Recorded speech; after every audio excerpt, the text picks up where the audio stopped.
Iremos agora, então, estudar garantias e privilégios do crédito tributário. Bons estudos! Relativamente a garantias do crédito tributário, temos que garantir equivale à segurança, à proteção ao recebimento do crédito tributário. No artigo 183 do CTN, nós temos que a enumeração das garantias atribuídas neste capítulo ao crédito tributário não exclui outras que sejam expressamente previstas em lei em função da natureza ou das características do tributo a que se refiram. E o parágrafo único do 183 diz: a natureza das garantias atribuídas ao crédito tributário não altera a natureza deste, nem a da obrigação tributária a que corresponda. Por exemplo, o fato de haver uma garantia hipotecária, um crédito tributário, não torna esse crédito um crédito hipotecário. Segundo o disposto no artigo 184 do Código Tributário Nacional, a totalidade dos bens e das rendas do sujeito passivo, seu espólio ou sua massa falida, de qualquer origem ou natureza, garantem o crédito tributário. Diz que, inclusive, os bens gravados por ônus real, cláusula de inalienabilidade ou empenhorabilidade garantem o crédito tributário, não importando a data da constituição do ônus ou da cláusula. Ressalva faz tão somente aos bens e rendas que a lei declare absolutamente impenhoráveis. Então vejam, o que garante o crédito tributário é a totalidade de bens e rendas do sujeito passivo, de qualquer origem ou natureza.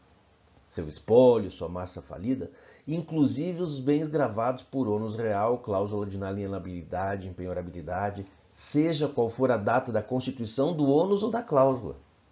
Agora é óbvio que ficam excluídos aqueles bens e rendas que a lei declare absolutamente impenhoráveis.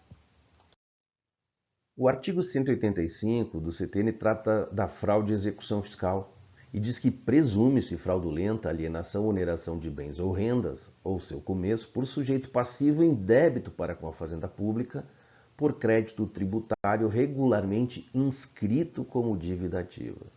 Então, para a caracterização da fraude e execução, há simplesmente a necessidade de existir um crédito tributário inscrito em dívida ativa, aonde o devedor, estando em estado de insolvência ou prestes a tornar-se insolvente, aliena ou onera bens ou rendas, sem então reservar bens ou rendas suficientes para a satisfação do crédito. É o que temos no parágrafo único. O disposto neste artigo não se aplica na hipótese de terem sido reservados pelo devedor bens ou rendas suficientes ao total pagamento da dívida inscrita. Fraude à execução fiscal não se confunde com fraude a credores. Na fraude a credores, há necessidade de propor uma ação judicial, pauliana ou revocatória, visando anular o ato lesivo aos credores. Na fraude a credores tem que provar a má-fé do adquirente, o estado de insolvência ou prestes a tornar-se tal do alienante. Aqui no caso, na fraude à execução, não se quer anular o ato lesivo. Simplesmente, na execução fiscal, não sendo localizado nenhum tipo de bem ou direito passivo de penhora, e o fisco identificando que houve a alienação de bens ou direitos a partir da inscrição em dívida ativa do crédito tributário, o juiz simplesmente vai verificando essa situação, vai mandar penhorar aquele bem ou direito que está no nome de terceiro. Vejam, independentemente de boa-fé, não se perquire sobre boa-fé ou má-fé nessa situação de fraude e execução fiscal, porque há uma presunção legal da ocorrência da fraude. Deveria ter tido cuidado o adquirente do bem, do devedor, de verificar se esse devedor tinha disponibilidade, se esse alienante tinha disponibilidade em relação ao bem quando comprou. Um detalhe que é importante é que não se aplica às execuções fiscais a súmula 375 do STJ, e sim às execuções judiciais em geral, que diz que o reconhecimento da fraude à execução depende do registro da penhora do bem alienado ou da prova da má-fé do terceiro adquirente. Nas execuções fiscais não tem aplicabilidade esta súmula 375 do STJ. No artigo 185-A, nós temos a previsão de que deve o juiz determinar a indisponibilidade dos bens e direitos do devedor, comunicando a decisão preferencialmente por meio eletrônico aos órgãos e entidades que promovem registros de transferência de bens, especialmente ao Registro Público de Imóveis e às autoridades supervisoras do mercado bancário e do mercado de capitais, a fim de que, no âmbito de suas atribuições, façam cumprir a ordem judicial, então, de tornar indisponíveis os bens e direitos do devedor, na hipótese deste, então, devidamente citado no processo de execução, não pagar nem apresentar bens à penhora no prazo legal e não forem encontrados bens penhoráveis. Esta indisponibilidade, na forma do parágrafo 1º, deve se limitar ao valor total exigível, ao valor do crédito tributário, certo? E os órgãos e entidades aos quais se fizer a comunicação, diz o parágrafo 2º, de que trata o caput deste artigo, enviarão imediatamente ao juízo a relação discriminada dos bens e direitos cuja indisponibilidade houverem promovido. E se efetivamente existir por esses órgãos e entidades imóveis, veículos, valores que venham a ser tornados indisponíveis, o juiz deve avaliar aquilo que for excedente ao necessário para a satisfação daquele crédito objeto da execução fiscal, ele deve liberar então esta restrição que é realizada. No que respeita a preferências do crédito tributário, privilégios do crédito tributário, o crédito tributário prefere a qualquer outro, seja qual for sua natureza ou seu tempo de constituição. Ressalvados unicamente aqui os créditos decorrentes da legislação do trabalho ou do acidente de trabalho. O artigo é o 186 do CTN que trata deste tema. Mas vejam que o caput do 186 se refere à preferência do crédito tributário em relação aos demais, fora do processo de falência.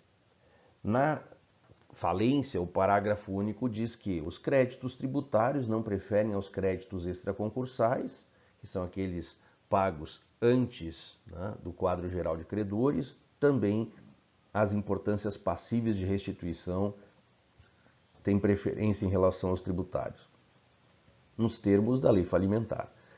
Nem aos créditos com garantias reais no limite do valor do bem gravado.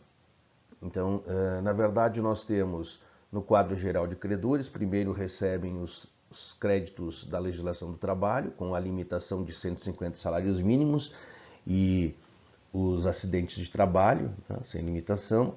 Num segundo momento, vem os credores com garantias reais até o limite do bem gravado. Então, na hipótese de um banco, por exemplo, ter um crédito de 1 milhão, um imóvel de 600 mil garantindo, apenas 600 mil serão créditos com garantias reais. Os outros 400 mil serão lá créditos quirografários. E em terceiro lugar, aí vem os créditos tributários, ok? No inciso 2 desse parágrafo único, nós temos que a lei poderá estabelecer limitação e condições para a preferência dos créditos decorrentes da legislação do trabalho. Como falamos, a lei já estabelece e a limitação é de até 150 salários mínimos. A multa tributária prefere apenas aos créditos subordinados. Os créditos subordinados são os últimos no rol de credores a receber no quadro geral de credores. E as multas, então, ficam na classificação penúltima. Apresentamos, então, o quadro geral de credores numa falência. Primeiro recebem os trabalhistas, limitados até 150 salários mínimos, e decorrentes de acidente de trabalho, todos esses créditos que sejam anteriores à falência, porque se forem posteriores à falência, eles serão extraconcursais. Créditos com garantias reais até o limite do bem gravado, créditos tributários de fatos antes da quebra, porque depois também serão extraconcursais, créditos com privilégio especial, depois com privilégio especial, quirografários, as multas, inclusive as tributárias, e os créditos subordinados. Na prática, este privilégio ou preferência dos créditos tributários, ele não se efetiva. Por quê?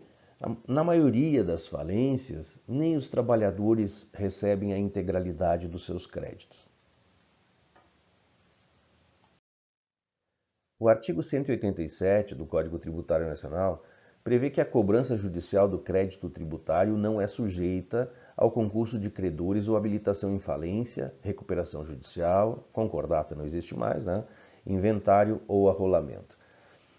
Isso significa que quando é decretada a quebra de uma empresa e forma-se o juízo universal da falência, que atrai para este juízo todas as ações que correm contra a empresa falida, as ações de execuções fiscais não sofrem esta atração, não são sujeitas a esta atração. Permanecem tendo curso junto das varas especializadas, né, de execuções fiscais ou varas cíveis, depende da competência.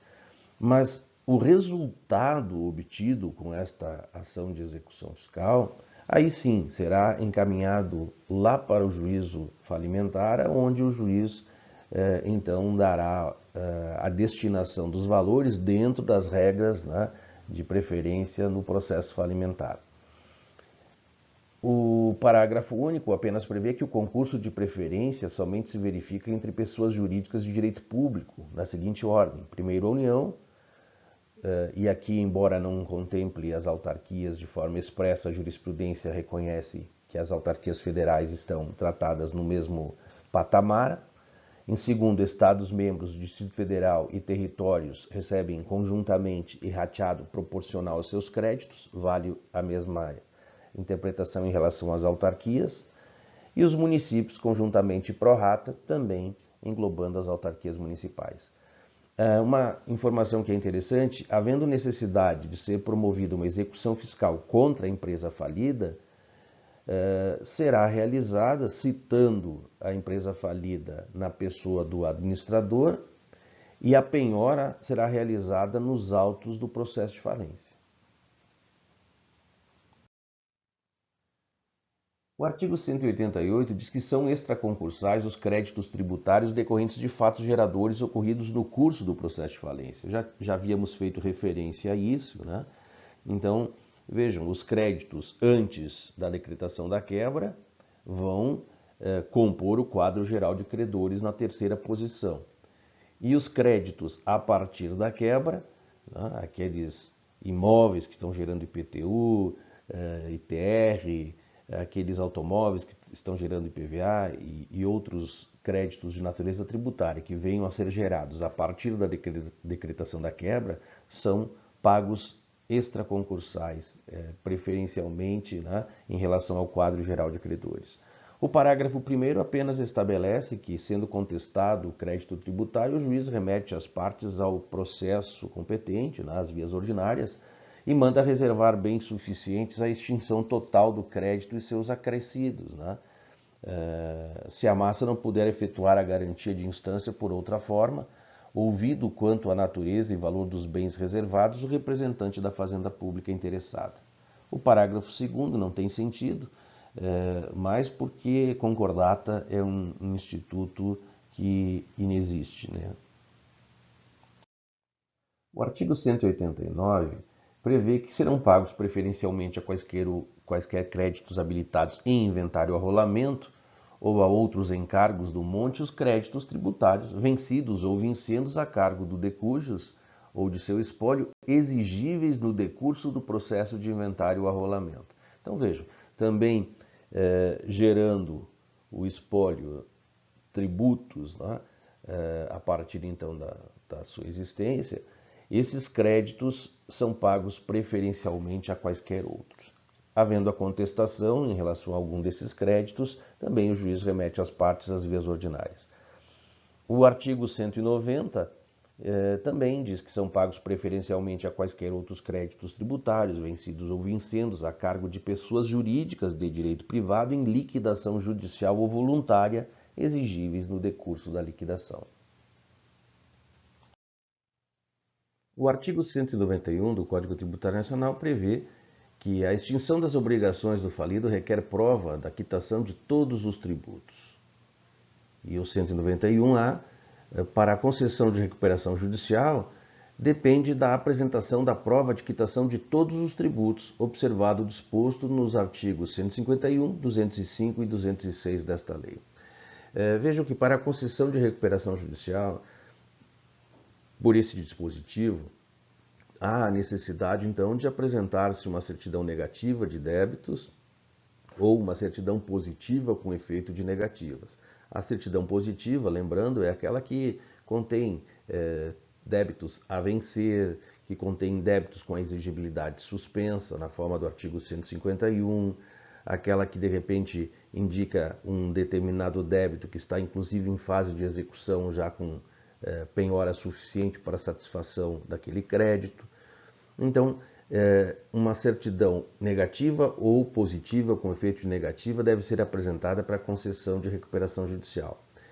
Mas, na prática, os juízes têm relevado esta exigência para fins de concessão de recuperação judicial, porque quando uma empresa está em dificuldade, os primeiros débitos a serem gerados, né, como vencidos, melhor dizendo, né, a serem atrasados, são os débitos tributários. Num segundo momento, os fornecedores e num terceiro momento, então, os trabalhadores. O artigo 192 do CTN prevê que nenhuma sentença de julgamento de partilha ou adjudicação será proferida sem prova de quitação de todos os tributos relativos aos bens do espólio ou às suas rendas. Veja, quando termina um processo de inventário ou arrolamento, para que o juiz possa homologar a partilha e serem expedidos os formais, por exemplo, há que se ter nos autos as certidões negativas de tributos municipal, estadual e federal. O artigo 193 diz que, salvo quando expressamente autorizado por lei, nenhum departamento da administração pública da União, dos Estados, do Distrito Federal ou dos municípios, ou sua autarquia, celebrará contrato ou aceitará proposta em concorrência pública, sem que o contratante ou proponente faça a prova da quitação de todos os tributos devidos à fazenda pública interessada relativos à atividade em cujo exercício o contrato ou concorre. Embora esse artigo ele exija que para uma licitação pública, né, para participar então desta concorrência pública, o contratante ou proponente deve fazer prova da quitação de todos os tributos devidos à fazenda pública interessada, né, relativos à atividade em cujo exercício o contrato ou concorre, a lei de licitações, na verdade, exige a comprovação de regularidade fiscal em relação às três esferas, municipal, estadual e federal.